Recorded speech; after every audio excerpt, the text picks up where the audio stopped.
उसको लेकर क्या कहते हैं? अगर बीजेपी लेना चाहती है हमारे चाचा को तो अच्छी बात है, ले लें। यही भाजपा में भेजना है तो फिर निकाल देना चाहिए उनको।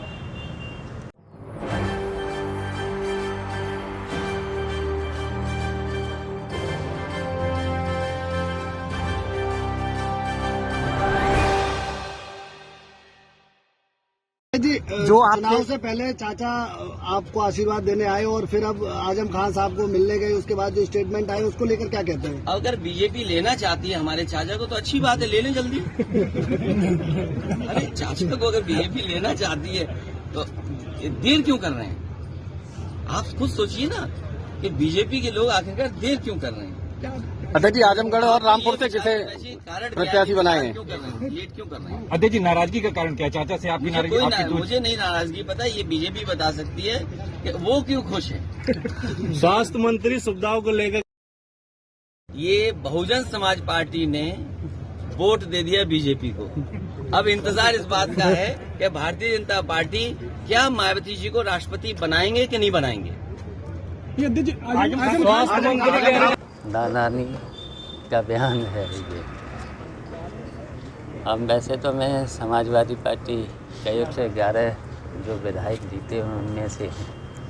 अब पता नहीं उन्हें अगर यही भाजपा में भेजना है तो फिर निकाल देना चाहिए उनको।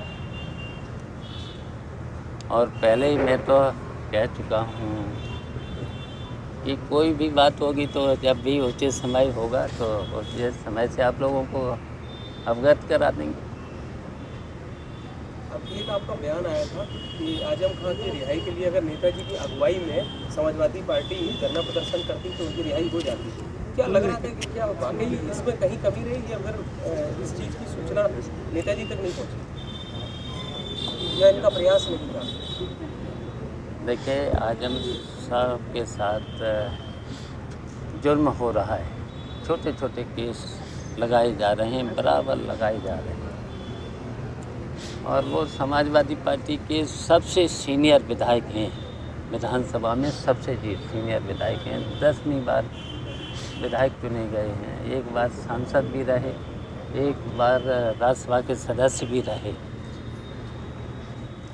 तो लोकसभा में भी जब सदस्य थे तो उनकी आवाज़ लोकसभा में भी उठानी चाहिए था, विधानसभा में भी उठानी चाहिए था।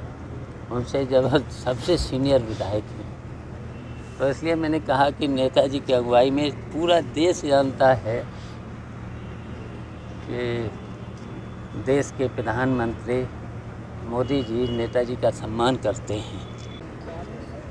अब वैसे तो मैं समाजवादी पार्टी का 1 से 11 जो विधायक जीते हैं उनमें से हैं। अब पता नहीं उन्हें अगर यही भाजपा में भेजना है तो फिर निकाल देना चाहिए उनको।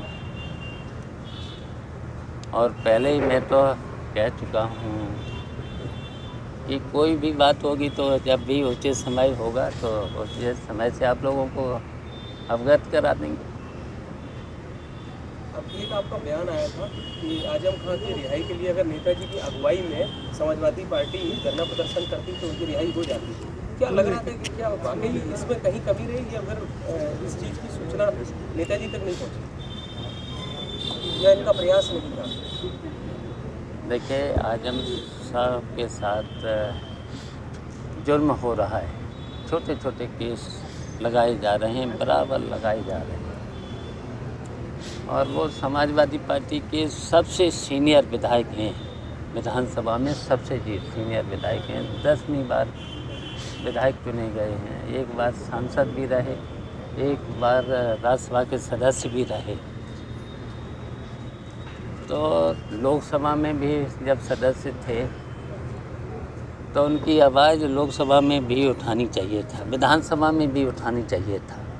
उनसे जब सबसे सीनियर विधायक हैं, तो इसलिए मैंने कहा कि नेताजी की अगुवाई में पूरा देश जानता है कि देश के प्रधानमंत्री मोदी जी नेताजी का सम्मान करते हैं।